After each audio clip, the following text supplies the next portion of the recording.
The woolshed was built in 1863 and quite magnificent, and there are arched blackwood beams. You can just imagine the size of the trees that must have supplied the arched beams from the branches. The construction of the building used local stone, mainly limestone, and there's a quarry across the road from which it was probably sourced, and sandstone from the area too. Up to 53,000 sheep were shorn annually, so it was a big process, and the last big shearing we think was in about 1894, but it was never converted to mechanised shearing, because by the time mechanised shearing came in, the land, the station had been subdivided, so it was only ever a blade shearing shed, which is probably quite rare for sheds of this size. The shearing shed itself was bought by a few local men, about 4 or 5 I think, and it was just used for people with small flocks with just little hand shears. It was a community shearing shed for a long while. It was also a shed that was used apparently during the Depression. The swaggies would stay in here. There were a lot of potatoes stored in here at one stage too. Scotty Kennedy bought it, and someone approached him apparently and wanted to buy it, and he said, "What do you want to do with it?" He said, "Oh, knock it down and sell the timbers." And he wasn't going to do that. And then his nephew said, "Well, why not leave it to the National Trust?" So Don Dunstan was the Premier at that time, and about 1975 it was. There's been weddings and things here, but it's mainly open for visitors. It's amazing. There's just a steady stream of people come through, old shearers or people just in the area. The thing that's really unique about it and makes it so easy for people to visit is that it's in the centre of a little township, because most of these wonderful wool sheds are a part of a big property. It's just so accessible. The fact that it was in the middle of the town has made it absolutely perfect for the blades of Glencoe, when people can come and see the shearing shed working as it would have been 100 years ago.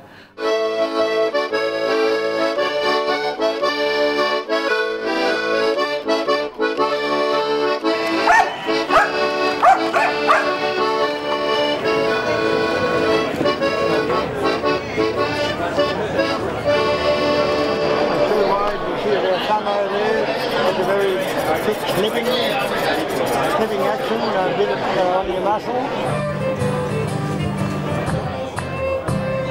Out on the board, the old shearer stands, grasping his shears in his thin lonely hands, fixes his gaze on a bare-bellied yo. Glory if he gets, so won't he make the ringer go? Click, go the shear, boys, click, click, click. Wide is his blow and his hands move quick. The ringer looks around and he's beaten by a blow. Curses the old snagger with the bare-bellied yo. It's just a great opportunity for up-and-coming blade shearers to have a chance to come and celebrate the shed. So you put your blades in, turn it up and then cut. And that way you'll never cut the skin under the legs. If you want to come down the neck, well, you just won't go as far over. It's the same with the machine shearing. We do the exact same thing. Yeah, but that's for machine shearing, because you want the skin as smooth as possible with machine shearing. I'd like to acknowledge Scotty Kennedy for giving the wool shed to the care of National Trust of South Australia, which he did quite nearly 40 years ago now. So National Trust of Mount Gambier branch has been looking after it for that long. I'd also like to acknowledge Edward Leake for building his fabulous wool shed. The day came about because Richie Foster suggested, after the 150-year celebration here, that some of the guys would like to come and have a bit of a shearing day. Well, some of those guys turned into 40-odd guys. I'm a bit camera shy. It's like welds in the flesh. Can't see. It's like cutting the little flesh in the eye. So I was shearing 14 competitions a year and probably another 14 demos.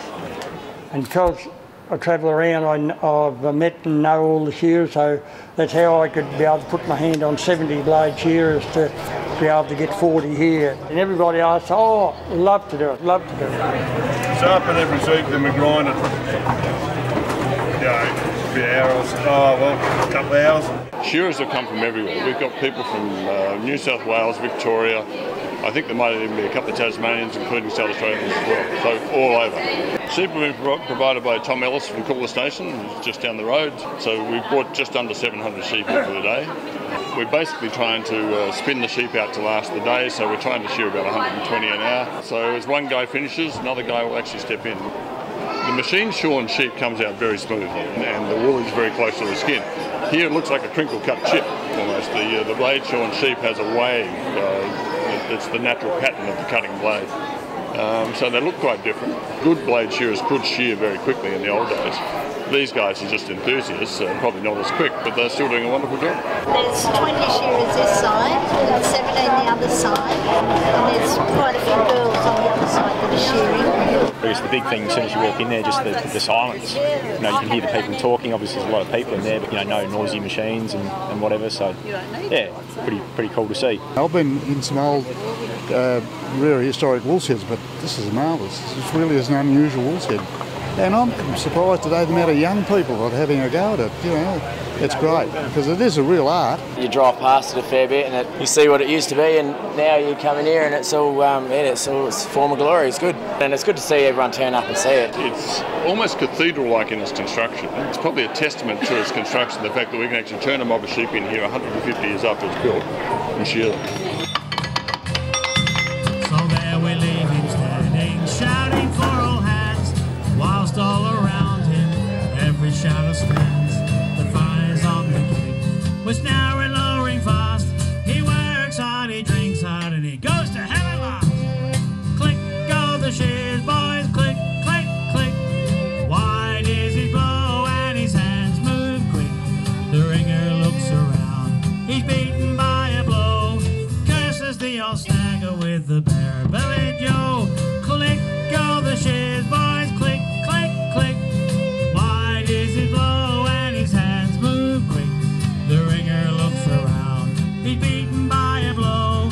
Curses the old snagger with the bare-bellied yo.